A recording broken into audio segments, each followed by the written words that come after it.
In this video, I'll be showing how to install a wireless cycling computer on a bicycle. The first thing that you need to do is decide where you're going to mount the head unit. And you also have to look at your mount and decide what the options are. This particular mount will only allow a handlebar option. It will not rotate this way for a stem option. So actually put the computer in the mount and see which options you have. Some computers will allow the mount to be put in both directions. The advantage of the stem is that the computer is really centralized and kind of neat, tidy, out of the way, especially if you want to mount lights. So also think about what else you're going to be mounting on your handlebars, particularly lights. So for this computer, I do have to mount on the handlebars. If you put it on the handlebars, I would recommend putting the computer on the left side. The reason being, there are times where you're going to take your hands off the handlebar, usually just one hand, and operate the buttons on the computer. When you take your hands off the handlebar, the hand that I recommend leaving on the bike is the right one, because the right one operates the rear brake. If you ever have to apply the brake suddenly while you're riding, it's the rear brake that you want to apply. Applying the front brake suddenly can cause the front wheel to lock up and you could go over the handlebars. So that's why whenever I take things out of my jersey pocket or operate buttons on a light or a computer, I usually like to use my left hand. So that's why I'm going to mount this computer on the left side of the handlebars. The next thing you need to do is decide where you're going to mount the sensor. This computer has a Cadence sensor, so I'm going to mount it on the chainstay. If it doesn't have a Cadence sensor, which is this section here, then you would probably want to mount it on the front fork. Now, if you mount the sensor on the front fork, you're going to want to put it in the front. And the reason that I recommend doing that is if the sensor ever goes over towards the wheel, the spokes would kind of knock it back out. If you mount it on the back and the sensor accidentally moves over into the spokes, it could really damage your spokes or damage the sensor. Likewise, if you mount it in the rear, you're going to want to have the sensor hanging down for the same reasons. The spokes are going this way, so if it ever goes into the spokes will knock it back out instead of knocking it into the spokes and again damaging the sensor and possibly the spokes. If the computer that you're installing does not have the battery already inside, then go ahead and install your battery. And I usually use a coin or something wide and flat to remove and reinstall the cover. And the same thing goes for the sensor. Go ahead and put your battery in the sensor as well. I'm going to put on the head unit by putting the mounting bracket on. Most mounting brackets are going to use either cable ties or an O-ring style like this one. And so you just want to mount it in a way that doesn't interfere with any cables. There are times you do have to put it on the tape. Try not to do that because you want to keep it out of the way of your hands. On a mountain bike, if you mount a computer, you've got a lot more bar to work with. So this one I'm just going to put the O-ring on. And of course, if you had cable ties, you would use the cable ties to mount the mounting bracket. Now I'm going to put the head unit on and just kind of make sure that it's out of the way. Make sure it doesn't interfere with your hand position. This is my daughter's bike, and so the bar is a little bit narrower, but at least I was able to mount this without having to put it on the tape, which is what you try to do. Now we're going to mount the sensor, and like I said, on this one we're mounting on the chainstay. Before you mount the sensor, take some rubbing alcohol and a paper towel and just wipe off the area that you're going to be installing the computer. If you have any dirt or grit on the chainstay or wherever you're installing it, it could get scratched if you put the sensor on there. So just wipe everything off and get it real clean.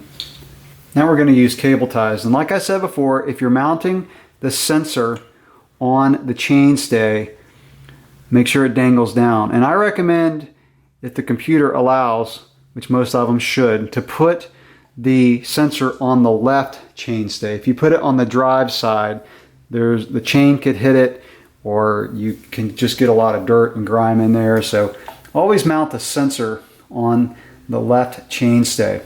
Now this one, because it uses the cadence sensor, I want to make sure the cadence sensor goes towards the front of the bike, because we're also going to be mounting the magnet on the back of the crank arm. So take your cable ties, and when you put this on, do it loosely. Don't cinch down the cable ties yet. We want to make sure it's in a good position before we cinch down on the cable ties. So I'm just going to tighten them enough so that I can still move the sensor around, and then we'll get it in the correct position. And you want to cinch them down a little bit just so it's snug, but it's not to where you couldn't move it. So I can still move this one back and forth. And now I'm also going to mount the cadence sensor in the same fashion.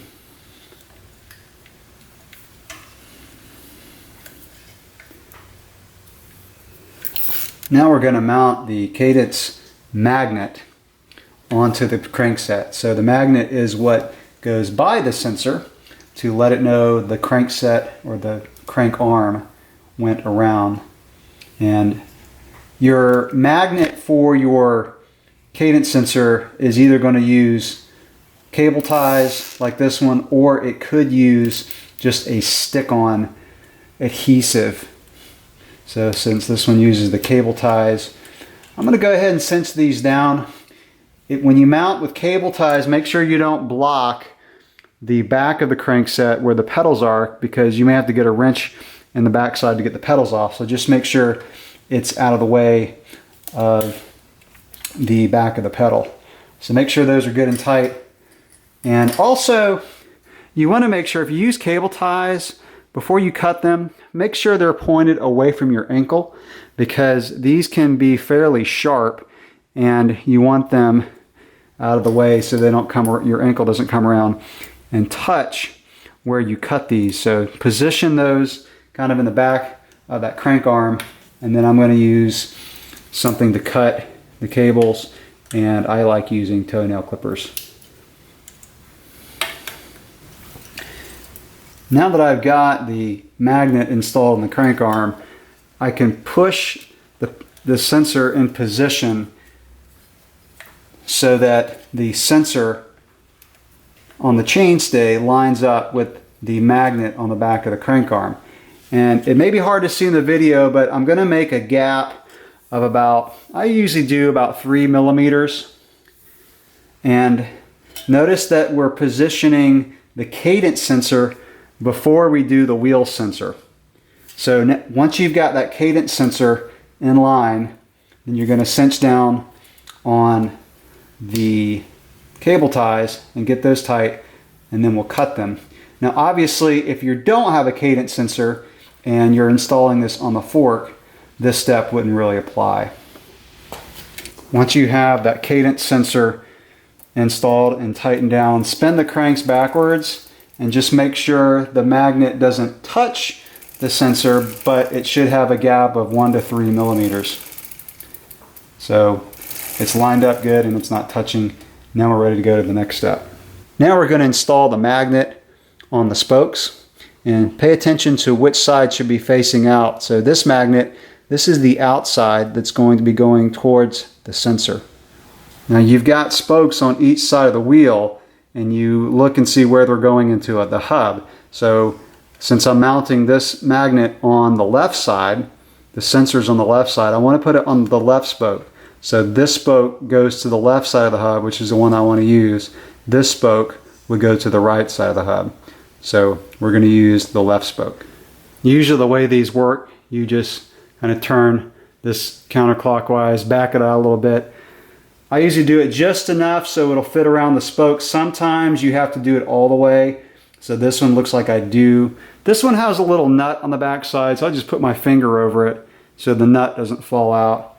Put the backside around the spoke and then just turn it clockwise and thread it back in. We're not going to tighten it down too tight yet. Now we're going to line up the sensor to the magnet, and usually the magnet needs to cross right in front of the sensor, right in the middle. And so this one, again, you're going to want about a 1 to 3 millimeter gap. So I've got it lined up. I'm going to tighten down on the cable ties, not too tight yet, because we still want to maybe move the sensor around a little bit. Okay, and I've got the magnet in a good place, so I'm going to go ahead and tighten the magnet down all the way. And I'm probably going about 6 Newton meters if you're familiar with torque specs. It doesn't have to be crazy tight. Just don't want it to move around. And there we go. So now I'm going to cinch the cable ties down pretty tight. And usually you can still move this around even after you cinch them down pretty tight. There's still a little bit of give to it. And you just want to make it to where, again, you've got a 1 to 3, probably a maximum of 5 millimeters. And you can spin the wheel once we get the computer on and see if it picks it up. So this one, because of the angle of the chain stays, I'm going to actually have a bigger gap, and we'll see if the computer picks it up. I'm going to get these all the way tight, as tight as I can get them, and then we'll cut them and see if the computer picks it up. I've got the sensor installed, and I want to mention one thing about this. I went back and I installed this little rubber pad. So sometimes your computer is going to come with these rubber pads, and the reason I did that is because the sensor was still moving around a little bit, need a little bit more friction. If it doesn't come with rubber pads, you can use like an old inner tube. You can cut off a piece of an inner tube and put it underneath. That'll give the friction that you need.